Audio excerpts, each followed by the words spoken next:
અહેમદાબાદ મિત્ર ન્યૂઝમાં આપનું સ્વાગત છે। હજુ 7 તારીખે ચૂંટણી છે, પણ 7 તારીખની ચૂંટણી દરમિયાન અંદર તમારા લોકોનું કોલર બી પકડે ને તો મધુ શ્રીવાસ્તવ કરતા આવજો, ફાયરિંગ ના કરું તો મધુ શ્રીવાસ્તવ ના કહેતા।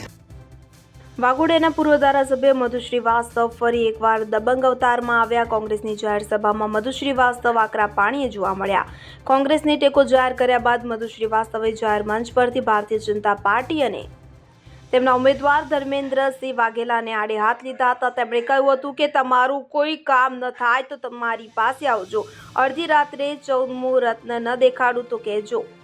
ગઈકાલે રાત્રે વાઘોડિયા વિધાનસભાના અનગઢ ખાતે કોંગ્રેસની જાહેર સભા યોજાઈ હતી કે જેમાં વાઘોડિયા વિધાનસભા બેઠકના કોંગ્રેસના ઉમેદવાર કરુભાઈ ગોયલ માટે પ્રચાર કરવામાં આવ્યો હતો।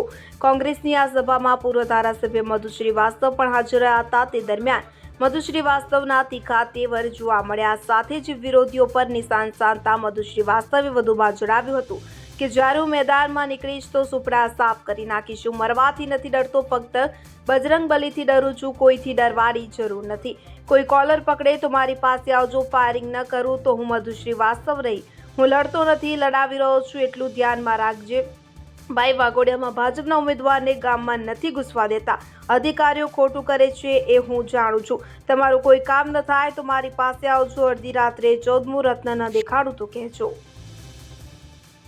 આ સુધી તો મેં નથી કર્યું કશું, પણ જયારે મેદાનમાં નીકળી છે તો સુપડા સાફ કરતો નીકળી છે। તું ખાતરી મરવાથી ડરતો નથી ભાઈ, ભગવાન બજરંગબલીથી ડરું છું, બાકી તો કોઈથી નથી। मौत तो आने से आके रहेगी, मौत से क्या घबराने का। पर आवा लोग कार्यकर्ता ने उलझपट આપે છે કે તમને જોઈ લઈશ। હું કાર્યકર્તાને કહું છું કે હજુ 7 તારીખે ચૂંટણી છે, પણ 7 તારીખની ચૂંટણી દરમિયાન અંદર તમારા લોકોનું કોલર બી પકડે ને તો મધુ શ્રીવાસ્તવ કરતા આવજો, ફાયરિંગ ના કરું તો મધુ શ્રીવાસ્તવ ના કહેતા। ભારતીય જનતા પાર્ટીની વાઘોડિયામાં સીટ નથી। હું પેલા અપક્ષ ચૂંટાયો, અપક્ષ ચૂંટાવીને પછી ભારતીય જનતા પાર્ટીએ મને ટિકિટ આપી। 5 વખત ભારતીય જનતા પાર્ટીએ ટિકિટ આપી તો ભારતીય જનતા પાર્ટીની સીટ આવી। મને ટિકિટ આપી તો ભારતીય જનતા પાર્ટી નહીં આવી। જીવતો જાગતો દાખલો છે 1 વર્ષ દરમિયાનમાં। હવે હું લડતો નથી, લડાઈ રહ્યો છું, એટલું ધ્યાન રાખજે ભાई। शेर जब मैदान में निकलता है ना तो चूहे की कोई की ताकत नहीं है क्या सामने आ सकता है।